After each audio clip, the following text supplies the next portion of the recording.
Akibat dosa, kita dikandung di dalam dosa dan semua orang yang lahir itu sudah punya bakat sombong. Nah saudara bayangkan kalau kita sombong, kita ini menjadi orang ditentang Tuhan loh. Padahal kita ke gereja, kita beribadah rindu supaya Tuhan apa? Menjawab doa kita, Tuhan memberkati kita. Tapi orang yang sombong itu ditentang Tuhan. Berarti bermusuhan dengan. Nah bayangkan kalau kita jadi orang sombong, kita ini musuhnya Tuhan. Orang kok bermusuhan sama Tuhan, mana ada menangnya? Amin apa amin? Sekali aja dicabut nyawa sudah selesai. Ya, makanya kita nggak boleh sombong. Kita lahir dengan bakat sombong. Tetapi saudara, ketika kita mengenal Yesus, ya, saya yakin di sini semua dulu sombong. Minta ampun sombong-sombongnya. Iya Pak ya. Waktu belum mengenal Yesus. Tapi sekarang setelah kita mengenal Yesus, kita mengenal kebenaran, harusnya sudah tidak. Harusnya. Tapi pada Yesus kita yang terbesar. Bayangkan loh, di sorga aja masih kepengen kedudukan. Kita ini asal sudah masuk surga, puji Tuhan ya, nggak usah mau bersaing lagi di sorga. Ini murid-murid ikut Yesus tapi nggak ngerti. Mereka tuh tanya, Tuhan besok kita di sorga, siapa Tuhan di antara kamu? Barang siapa ingin menjadi besar di antara kamu, hendaklah ia menjadi pelayanmu. Dan barang siapa ingin menjadi yang terkemuka di antara kamu, hendaklah ia menjadi hambamu. Sama seperti anak manusia datang bukan untuk dilayani, melainkan untuk melayani dan untuk memberikan nyawanya menjadi tebusan bagi banyak orang. Jadi murid-murid ini ya apa ya, kalau orang Jawa bilang tuh kecele, ya malu. Mereka tanya, Tuhan nanti di sorga siapa yang lebih besar di antara kami? Tuhan bilang kalau kamu ingin jadi yang terbesar, kamu harus jadi pelayan di antara sesamamu. Kalau kamu ingin jadi yang termulia, maka kamu akan harus menjadi pelayan dari orang lain. Makanya melayani Tuhan tuh tidak gampang. Kita harus memiliki kerendahan hati dulu. Nah kalau kita tahu bahwa kita semua ini terlahir dari sombong, bagaimana kita menuju kepada orang yang rendah hati itu? Susah orang nikah sombong tuh kadang berantem. Kamu itu ya belum tahu ya. Nggak usah angkat tangan, di dalam hati saja. Ya, sangat berbahaya ketika kita ini belum dibentuk Tuhan, belum diproses Tuhan. Makanya penting orang yang naik di atas mimbar harus orang yang sudah diproses Tuhan. Kalau belum diproses kita doakan supaya diproses. Amin yang kenceng. Kenapa saudara? Karena proses ujian membuat orang tuh rendah hati. Orang kalau belum diproses dia sombong saudara. Bahkan di dalam pelayanan merasa diri itu wah udah dia di atas segala-galanya, padahal nggak ada apa-apanya.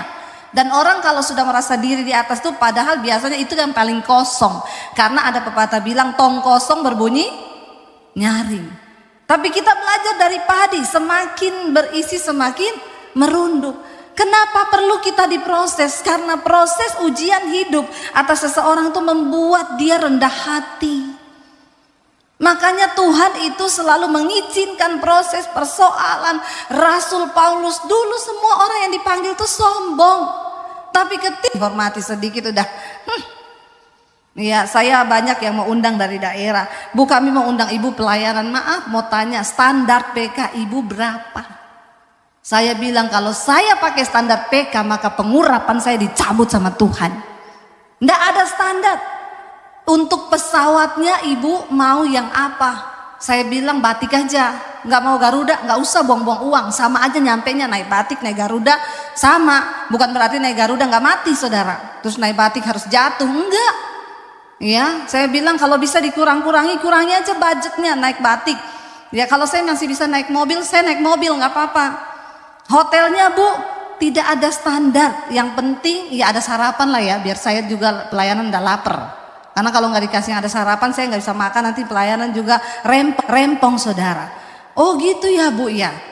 Yang panitia di Palu kemarin, soalnya ada bu hamba Tuhan kita undang standar PK sekian, hotel harus yang ada gym, harus yang ada kolam renang.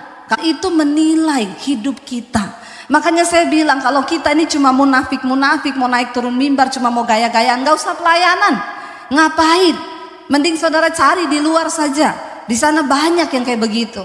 Hidup kita ini saudara yang Tuhan lihat hidup kita. Jangan sampai ya kita ini ngomong pelayanan tapi kita masih di dalam kesombongan. Ya Tuhan itu membenci orang yang sombong, tetapi dia meninggikan orang yang rendah hati.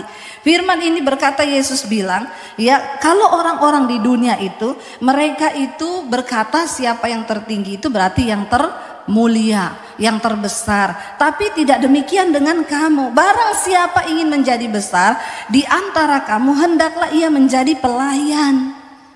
Coba kalau prinsip ini kita pegang dalam rumah tangga, istri, kalau engkau mau dihargai, jadilah pelayan suamimu. Amin ibu-ibu. Aminnya tolong yang rela. Ya, kita harus menjadi pelayan suami kita. Kalau suami juga berpikiran begitu, supaya saya ini dihormati, ya saya juga harus menjadi pelayan istriku. Kalau semua merendahkan hati, merendahkan diri, sama-sama menjadi pelayan, siapa yang berantem coba? Enak kan saudara? Kita bicara pelayanan gak usah muluk-muluk dulu naik di atas mimbar melayani Tuhan. Di dalam keluarga itu pelayanan yang pertama kita saudara. Bagaimana Tuhan melihat kita ini rendah hati atau tidak. Gak usah eyel-eyelan ya. Kalaupun istri misalnya tidak mau melakukan suatu hal, suami yang rendah hati lakukan saja tanpa bersungut-sungut. Demikian juga istri, kita melakukan sesuatu tanpa bersungut-sungut dengan rendah hati. Karena Yesus bilang, siapa yang paling tinggi, dialah yang mau menjadi pelayan.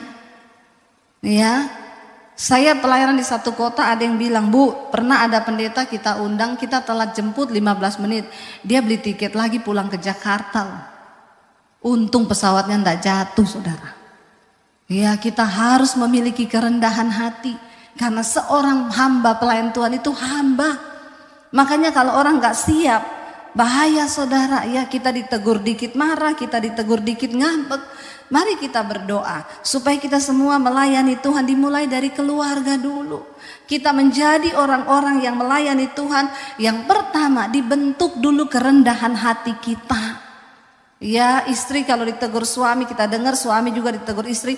Ayo saling menasehati. Itu bentuk kerendahan hati. Yesus bilang, kenapa kita harus melayani? Karena Tuhan lebih dulu melayani kita. Mari hari-hari ini panggilan ini datang bagi setiap kita untuk melayani Tuhan. Saudara, arti hidup kita yang sesungguhnya ini bukan untuk kita nikmati saja. Banyak orang berpikir, ya nih hidup itu artinya apa ya? Kita menikmati, saya bisa beli barang-barang mahal yang saya pengen, saya bisa ya tunjukkan kepada orang bahwa saya bisa pakai yang mahal, saya bisa pamer, bertobat. Kita berdoa supaya Tuhan itu memberikan kita kerendahan hati. Tuhan, apa arti hidupku hari ini? Kita dipanggil, diselamatkan supaya kita melayani Tuhan. Lalu mungkin saudara bertanya, melayani seperti apa Bu? Berarti saya harus masuk sekolah Alkitab nih, jadi pendeta. Enggak, ada begitu banyak hal yang bisa kita lakukan. Coba kita berbaca bersama, ya 1 Petrus pasal yang keempat. Kita akan lihat saudara. Ya 1 Petrus pasal yang keempat, ini kita baca satu perikop aja karena cuma sedikit ya. 1 Petrus 4 ayat 7 sampai ayat yang ke-11 ini perikopnya, biar kita tahu ya. Lanjutannya apa di sana dikatakan. Kita lihat bersama 1 Petrus pasal 4 ayat 7 mulai, firman Tuhan berkata, kesudahan segala sesuatu sudah dekat. Karena itu kuasailah dirimu dan jadilah tenang. Supaya apa? Supaya kamu dapat berdoa. Tetapi yang terutama dikatakan di sana ialah apa? Kasihilah sungguh-sungguh seorang akan yang lain. Sebab kasih menutupi banyak sekali dosa. Lalu berikutnya dikatakan apa? Berilah tumpangan seorang lain sesuai dengan karunia yang telah diperoleh tiap-tiap orang sebagai pengurus yang baik dari kasih karunia Allah. Jika ada orang yang berbicara, baiklah apa? Ia berbicarakan firman Allah. Jika ada orang yang melayani, baiklah ia melakukannya dengan kekuatan yang dianugerahkan Allah, supaya Allah dimuliakan dalam Kristus, ialah yang kuasa sampai selama-lamanya. Ayat ini berkata, mari kita layani seorang akan yang lain. Kita berawal dari mana? Dari rumah tangga. Kita belajar suami melayani istri, istri melayani suami. Ya, karena ada ayatnya, hai istri tunduklah kepada suamimu seperti yang kau tunduk kepada Tuhan. Hai suami, kasihilah istrimu seperti yang kau mengasihi dirimu sendiri. Jadi kita diajar oleh firman Tuhan, pertama kali pelayanan itu di dalam keluarga dulu. Ya, jangan kepengen pergi ke Bangkok pelayanan, ke ya mana lagi, Amerika pelayanan, padahal di rumah sendiri tidak menunjukkan bagaimana dia hidup melayani. Kita belajar saudara, kerendahan hati itu dilihatkan dari cara bagaimana kita melayani. Anak-anak muda di sini di rumah ya, walaupun juga engkau punya pembantu, nggak usah disuruh-suruh pembantu. Kalau engkau bisa lakukan dengan tanganmu sendiri, lakukan dengan tanganmu sendiri, lakukanlah itu. Kenapa? Karena setiap orang yang berbuat baik, kalau engkau berbuat baik bagi dirimu sendiri aja, itu sudah puji Tuhan, haleluya loh. Karena engkau akan menuainya. Nah, bingung kan kalau kita bagi diri kita sendiri aja suruh-suruh orang. Ya, kalau kita masih bisa lakukan dengan tangan kita, ayo kita lakukan dengan tangan kita ya, supaya ya, terima kasih Bu tisunya ya, karena saya tuh kena AC langsung ini. Jadi saudara, kita belajar ya, di sini dikatakan firman Tuhan, layanilah seorang akan yang lain ya, sebagaimana kita ini diberikan karunia oleh Tuhan. Setiap kita punya karunia yang berbeda-beda, firman Tuhan katakan ya, sebagai pengurus yang sudah dipilih oleh Tuhan di dalam kasih karunia. Jangan bersungut-sungut. Orang yang rendah hati itu gak mudah bersungut-sungut. Kita berdoa saudara, supaya kita ini dipakai oleh Tuhan ya, menjadi orang-orang yang mau melayani Tuhan. Kita lihat, ketika kita berdosa, Tuhan itu mati bagi kita. Yesus datang ke dalam dunia, dia sudah membuktikan kerendahan hati dan memberikan teladan bagi kita. Tidak ada di antara kita hari ini yang sekalipun miskin. Saya dulu sebelum ya, saya ketika masuk dalam pelayanan, saya terus berkekurangan. Ketika kami menikah pun anak saya itu pernah minum ya air masak nasi karena nggak ada susu. Saya kasih, kalau orang Jawa bilang tuh tajin ya, air tajin tuh saya pernah kasih buat anak saya. Tapi semiskin-miskinnya saya ini melahirkan anak tuh di rumah sakit, nggak ada yang di kandang sapi. Benar nggak? Yesus yang punya sorga, yang punya kemuliaan, yang punya segala-galanya, dia bisa memilih untuk lahir di hotel termewah saat itu, di penginapan yang termewah. Tapi kenapa diberikan teladan? Dia yang empunya sorga, dia yang empunya bumi, dia lahir di kandang yang hina. Harusnya ini semua menemplak kita saudara. Ya, kita belajar kerendahan hati dari Tuhan. Kenapa Yesus melakukan itu? Untuk memberikan teladan kepada kita. Jadi orang itu tidak usah sombong. Kita belajar dari Tuhan kerendahan hati. Ya, kenapa? Karena Alkitab berkata, orang yang rendah hati itu akan ditinggikan. Amsal 18 ayat 12 berkata, Amsal 18 ayat 12 berkata demikian.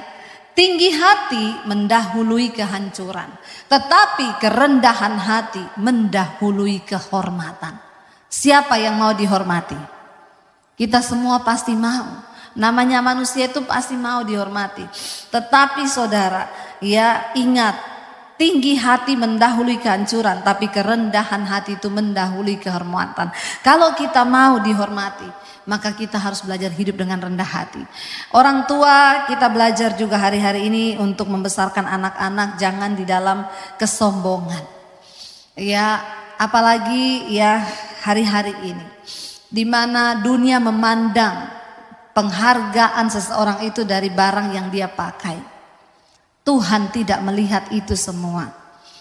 Kita ajarkan kepada anak-anak kita untuk mereka itu belajar hidup dengan rendah hati. Sebab Tuhan menentang orang yang sombong.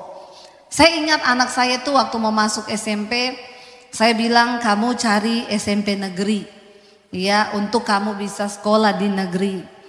Lalu dia bilang, kenapa Mam? Enggak apa-apa, kamu masuk ke negeri. Ya, karena saya bilang, Ya, bukan soal sekolah yang mahal yang membuat anak kita rendah hati. Malah beberapa saudara yang sekolah di sekolah-sekolah tinggi, sekolah-sekolah internasional, mereka bersaing. Sampai ada satu ibu cerita ke saya, ada satu murid di sekolah, ya sekolah orang-orang kaya. Ya, dia punya uang sekolah, uang siswa, dia bawa 6 juta hilang di tas. Hilang sama tas-tasnya. Jadi gurunya itu ngomong, ya jadi sekarang bagaimana kamu, kenapa nggak hati-hati, itu kan bawa uang siswa, akhirnya sekarang hilang gimana? Dia jawab gurunya apa?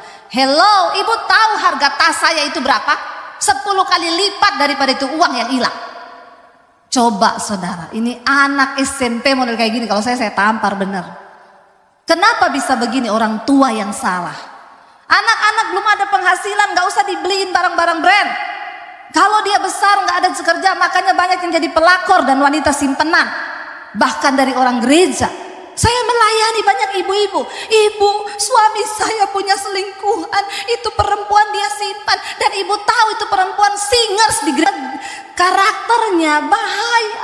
Dari kecil saudara sudah biasakan dengan hal dari kecil, karena mereka sudah terbiasa dengan fasilitas mewah yang dicukupi oleh orang tuanya.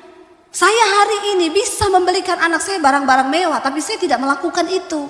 Kenapa? Saya bilang, kamu belum kerja, kamu gak ada duit. Kamu pakai apa yang bisa kamu beli. Gak apa-apa beli barang yang murah, karena harga diri kita bukan ditentukan dari apa yang kita pakai. Tapi waktu engkau ada Kristus, karaktermu dibentuk di dalam Tuhan, itu cukup. Saya bilang waktu anak saya masuk SMP, kamu masuk sekolah negeri. Terus saya sekolah diantar gak mam? Enggak, naik angkot. Serius mam? Serius. Biar dia belajar susah. Karena proses hidup akan membuat mereka rendah hati. Lalu dia bilang, lah terus aku naik angkot, aku pusing loh.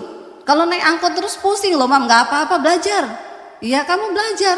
Kan keluar sedikit naik gojek dulu sampai di depan, naik angkot sampai di sekolah. Pulang juga begitu. Dia pulang hari pertama, pusing kan, ini mau muntah. Baru hari pertama jalani aja dulu. Saya bisa antar gak? Bisa. Saya kasihan gak sama anak saya? Kasihan. Tapi dia harus melewati itu. Supaya dia tidak jadi anak-anak gampang. Karena sekarang banyak orang tua yang menjadikan generasinya menjadi anak-anak gampang. Sudah tidak dididik firman. Semuanya dibolehin, dikasih semua. Mau jadi apa generasi Kristen saudara. Akhirnya dia sekolah saudara. 1-2 hari 1 minggu masih bersungut-sungut pulang. Panas. Saya bilang gak apa-apa. 1 bulan sudah gak ada sungut-sungut. Karena sesuatu yang diulangi selama 21 hari itu menjadi kebiasaan kan.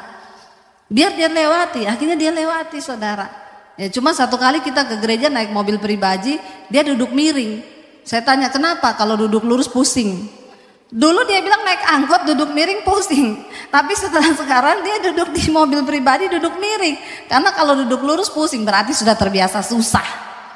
Ya enggak apa-apa. Jangan engkau terlalu mengasihani anakmu sampai engkau lupa membentuk karakternya saudara. Kenapa? Tuhan bilang dia mengasihi orang yang rendah hati. Tetapi dia menentang orang-orang yang congkak dan sombong. Bayangkan kalau anak kita sudah ditentang Tuhan dari masih kecil. Karena dia dibesarkan dengan kesombongan. Saudara kita berdoa. Minta kepada Tuhan. Makanya tidak sedikit ya anak-anak Kristen yang rusak karakternya. Kenapa? Akibat didikan orang tua yang salah. Ya saya bertamu ke satu rumah wakil gembala. Anaknya sekolah di international school. Ya pulang sekolah dia teriak sama susternya. Suster, bawa tas saya tuh di mobil. Jadi saya ini spontan kan. Saya ngomong, kamu kan udah gede bisa bawa sendiri kan tasnya, kenapa suruh suster? Dia lewatin saya sambil ngomong, kepo. Anak wakil gembala. Maaf saudara, saya bertamu ke rumah Pak Haji. Anaknya pulang dari sekolah, masuk rumah, Assalamualaikum. Pak Hajinya jawab, Waalaikumsalam warahmatullahi wabarakatuh. Dia lewatin saya sama suami, salaman, dicium tangannya. Sorry. Kita melihat didikan yang seperti apa. Ayo kita bertobat. Ajari anak-anakmu. Jangan akhirnya anak dengan orang tua udah sama. Saling pamer, saling membanggakan sesuatu yang maaf saudara. Ya kadang-kadang kita melihat orang Kristen ini benar-benar ya keluar dari jalur firman Tuhan. Nggak apa-apa, masih ada waktu untuk bertobat. Bagaimana kita bisa melayani Tuhan? Ya dengan sungguh-sungguh, hanya ketika kita ini mau dibentuk oleh Tuhan. Waktu kita sudah dibentuk, saya tuh bersyukur. Saya pertama kali datang di Jakarta, saudara, tidak langsung dipakai jadi pendeta. Dari Solo saya ini sudah hamba Tuhan, saya khotbah kemana-mana setiap hari Minggu. Ketika datang di Jakarta, saya berharap langsung bisa keterima lah jadi hamba Tuhan, jadi pengkhotbah. Ternyata semua pintu tertutup. Orang-orang yang kami andalkan, orang-orang yang bisa buka pintu, semua tutup pintu pelayanan, gak ada yang terbuka. Sampai akhirnya satu saat saya datang ke satu gereja dengan suami, dibuka di situ audisi, pendaftaran untuk singers dan pemusik. Saya bilang sama suami, kerinduan saya hanya melayani Tuhan. Ayo kita ikut audisi itu. Suami saya bilang, kalau saya bisa pemusik lah, kamu pengkhotbah, ndak ada dibuka audisi pengkhotbah.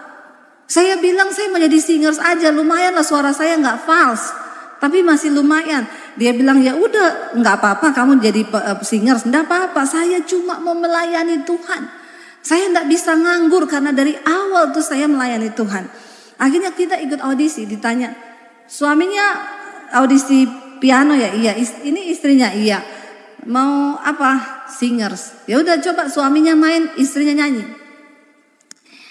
Aduh, sudah dipersiapkan dari rumah saudara. Saya sudah beri yang terbaik ini benar-benar.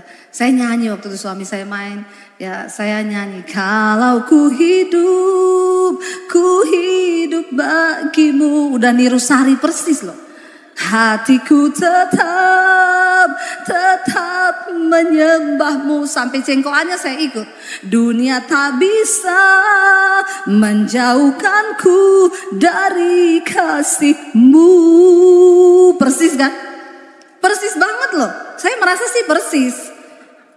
Gak tahu kalau orang yang menilai ya. Soalnya kok itu cengkoannya udah dari kasihmu. Ya. Sana Sari Simorangkir, saya si cangkir lah. Saudara tahu hasilnya? Nggak lulus. Mungkin saking terlalu bagus kita berdua ini. Jadi nggak lulus. Saya pulang waktu itu kecewa loh. Tuhan, saya ini sudah menurunkan diri dari pengkhotbah jadi singers. Lah kok nggak diterima? Saya tuh salah apa Tuhan? Tuhan tuh jawab saya dengan satu ayat. Di dalam rumah yang besar terdapat banyak perabot. Ya, dan perabot-perabot itu sudah ada tujuannya Tuhan. Barang siapa yang menyucikan dirinya dari hal-hal yang jahat, dia akan dipandang layak, disediakan untuk tujuan yang mulia. Lalu saya cuma mengimani saja. Ya udahlah Tuhan, ya saya percayalah satu saat saya pasti akan diterima. Tiba-tiba cabang dari gereja itu suami saya kenal salah satu pemain musiknya. Dia bilang suami saya, kamu besok minggu ada pelayanan enggak? Enggak. Gantiin saya ya di cabang gereja ini. Suami saya bilang, tapi dulu saya audisi di pusatnya enggak lulus. Oh enggak apa-apa, kan cuma cadangan. Enggak usah audisi, cuma cadangan. Dia ada pelayanan lain kali. Ya udah akhirnya suami saya gantiin. Waktu digantiin di sana, saya juga datang saudara. Saya duduk sebagai jemaat. Lalu ya koordinatornya bilang, Pak Bapak main piano saya merinding loh. Enggak tahu maksudnya merinding itu apa. Karena orang lihat setan juga merinding ya. Dia bilang itu beda loh Pak. Jadi kalau Bapak belum ada pelayanan, Bapak bisa pelayanan di sini aja tiap minggu ya. Akhirnya kami setiap minggu di situ. Ya, lalu saya ditanya, ibu punya talenta apa? Saya bilang talenta saya sih banyak ya, tapi kayaknya nggak tahu nih Tuhan mau apa di sini. Ibu bisa nyanyi? Saya bilang ya pas-pasan sih, ndak false. Bagus juga enggak karena audisi pernah enggak lulus. Ya udah coba aja. Tapi kita ditempatkan di situ pelayanan di doa pagi. Jadi enggak make up, enggak dandan. Kalau sekarang kan enak ya. Mereka bisa punya seragam ya. Kita army semua gitu ya. Kalau ada gereja-gereja tertentu itu harus pakai high heel 14 cm. Ya, di sini untung tidak ya. Takutnya aja kalau jatuh gitu ya. Nanti janjian stokingnya warna apa? Stoking hitam atau putih? Atau yang dol-dol itu bloces-bloces. Atau stoking loreng. Ada saudara yang begitu soalnya ya. Sudah kebangetan sih. Nah kita ditaruh di doa pagi. Di doa pagi itu pelayan tidak dapat amplop. Subhanallah. Tapi saya bersyukur. Tuhan membentuk kami. 1 tahun pertama di Jakarta tidak ada pelayanan. Ya pelayanannya itu 4:30, jam 4 berangkat dari rumah, 4:30 udah doa pagi. Nggak ada yang puji, nggak ada yang lihat, ya kita setia aja. Saya bersyukur saya dibentuk Tuhan di sana. Sampai akhirnya koordinatornya dan jemaat beberapa ngomong, Ibu Debbie kalau WL bagus loh, kenapa nggak dinaikin di umum? Lalu saudara, tadinya ada WL yang sering dijadwal di doa pagi, dia nggak pernah bisa kalau doa pagi, jadi dia suruh saya gantiin terus. Bu, besok jadwal saya doa pagi, tapi kalau di umum dia nggak pernah suruh saya gantiin. Itu yang saya bingung. Tapi doa pagi tiap hari gantiin dia, tapi saya jalanin aja. Nah ketika jemaat bilang, dia mulai dengar kali ada yang ngomong saya naik di umum, dia datangi saya loh. Saya dengar kamu mau naik WL di umum. Orang baru sadar diri mulai dari bawah. Di gereja loh. Saya cuma bilang gini, saya disuruh pelayanan apa aja mau. Iya, kolektor dulu. Saya bilang jangankan kolektor, suruh ngepel aja saya mau. Iya, mending gitu. Lihat saudara, orang-orang model begini di dalam pelayanan sampai sekarang saya lihat hidupnya itu gak berubah. Puluhan tahun tidak ada perubahan. Kenapa? Melayani Tuhan tapi hidup dalam kesombongan. Ya, lalu ketika satu kali saya pelayanan di satu gereja, dia ada di situ jadi singers. Lalu saya salaman sama dia. Dia bilang, luar biasa ya dipakai Tuhan. Saya bilang, iya orang baru harus mulai dari bawah. Jangan main-main dengan Tuhan. Kita berurusan dengan Tuhan pribadi-pribadi. Sebab firman Tuhan berkata saudara, jangan kita tinggi hati. Orang tinggi hati itu direndahkan. Satu kali saya cerita pengalaman saya, masih ada 3 menit. Saya diundang pelayanan ke satu daerah saudara, ya. Itu saya beli tiket, sudah salah beli tiket. Suami saya pesan tiket, salah. Mereka bilang, ibu beli tiket dulu aja. Saya salah beli tiket, jadi saya harus ganti sendiri karena saya yang salah beli tiket. Akhirnya beli, jadi saya sudah tekor dulu dari tiket. Sampai di sana, ya, saya datang hari Minggu, ibadahnya mereka jam 11, saya terbang sampai di sana jam 9, saudara. Saya ambil pesawat pagi jam 7. Sampai di sana jam 9, saya WA gembalanya, Pak, saya sudah di bandara, itu enggak dibalas-balas. Sampai saya itu 1 jam lebih nunggu, ya, panas bandaranya, di bandara kecil nggak ada AC. Dia tuh cuma ngomong gini, Ibu, kalau kita pelayanan ya di gereja besar, pesawat belum landing itu orangnya sudah di bandara. Ya bahkan kadang ada yang suruh pakai protokoler, jadi kita dijemput turun dari pesawat itu kadang-kadang seperti itu. Itu juga kadang merusak kalau orang belum siap dibentuk, itu jadi sombong saudara. Nah ini saudara saya sudah sampai, nggak ada yang jemput. Saya tanya, udah di mana? Oh ya ibu tunggu aja, ibu keluar di depan bandara situ. Itu ada ATM BCA kan, ibu tunggu saja di situ ya. Haleluya. Saya itu mengelus dada. Saya waktu itu ngajak mami saya. Ya udahlah saya keluar sampai di situ. Berdiri kan saya pikir kalau disuruh begitu kan berarti dia udah deket nih. Jam 5 menit lagi pasti datang lah mobilnya ya. Saya tunggu enggak datang-datang. Setengah jam panas saudara. Udah gitu saya udah pakai jas ini. Ini orangnya mana Pak? Di mana ya Pak? Masih di jalan Bu. Tunggu aja Bu. Udah deket. Nah deketnya orang kampung itu kan gunung aja dia bilang deket karena kelihatan. Itu deket loh Bu gunung itu. Saya nunggu di situ lama, saya berdiri. Akhirnya dia datang. Dia datang saudara, dia nggak turun dari mobil. Dia berhenti di depan ATM itu, dia buka kaca. Bu Debbie Basir ya? Saya bilang iya Pak. Naik Bu, dia nggak angketin koper saya, koper mami saya. Dia duduk manis. Nah kita ini biasa, dilayani itu sedemikian rupa sampai ya rasa-rasanya kita pun mau digendong. Nggak usah bawa apa-apa, bahkan kita kadang mau digendong saudara. Terlalu alay lebay juga. Nah waktu itu naik Bu. Saya lihat ini saya bawa koper 2 sama mami saya. Oh iya Pak, bentar ya Pak. Saya angkat koper saudara sama mami saya. Saya, Pak tolong buka bagasinya Pak. Dia nggak turun. Sudah Bu, buka aja tarik. Saya tarik saudara. Saya masukin tas saya tutup, saya duduk di mobil. Saya bilang sudah Pak, tarik Pak. Kan ini kayak naik angkot kita. Ya kayak naik bus saudara, angkat-angkat sendiri, pokoknya menderita sendiri. Kita datang saudara, ya yang jemput itu sudah, Bu ini gerejanya ya, sebentar saya pergi ya. Dia pergi, dia tinggalin saya di depan gereja. Saya bilang mami saya, lah ini kita masuk kemana? Pintunya di mana? Yang di depan belum dibuka. Saya cari-cari jalan sendiri saudara. Akhirnya di samping itu ada pintu kecil. Mami saya bilang, kok begini amat ya orangnya ya? Ya ngerti aja lah mungkin ya begitulah ya. Ya udah kita duduk saudara. Udah sampai di situ kita duduk. Saya itu waktu itu nanya, saya ini ajak satu orang. Kalau tidak memberatkan, biasa sama suami, tapi ini sama mami saya. Tiketnya bagaimana? Oh enggak masalah Bu, nanti kami ganti, ibu beli saja. Saya sudah kehilangan tiket PP salah jurusan. Ya sudahlah nggak apa-apa. Begitu saya duduk, yang undang saya itu datang. Ibu,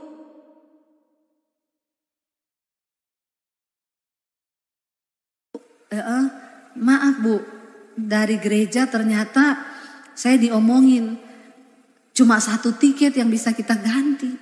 Tiket satu enggak. Dalam hati saya ini orang ngomong kayak setelah khotbah.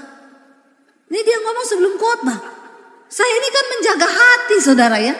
Orang mau khotbah itu harus tenang, pikirannya tenang, hidup dalam kekudusan, hatinya kudus, pikiran kudus. Ini dia datang ngomong begitu. Yang tadinya saya mau khotbah berkat kan bisa jadi kutuk. Terkutuklah kau. Kan sesuai suasana hati kan. Dalam hati saya, aduh saya itu udah ngelus dada. Oh kok gitu ya, kan tadinya kamu ngomong bisa diganti. Iya Bu, jadi gereja kita cuma bisa bayar satu orang saja. Dalam hati saya udah menggeh hitung yang saya rugi bayar tiket yang salah. Terus dia kayak begini lagi. Udah gitu dia yang WL saudara. Jadi saya itu menatap mukanya. Dan dia tuh nyanyi semua baik, semua dalam hati saya baik apa baik. Ya, itu ini loh kerendahan hati itu diproses. Udah selesai khotbah, ayo Bu kita habis makan siang kita antar ibu ke hotel ya.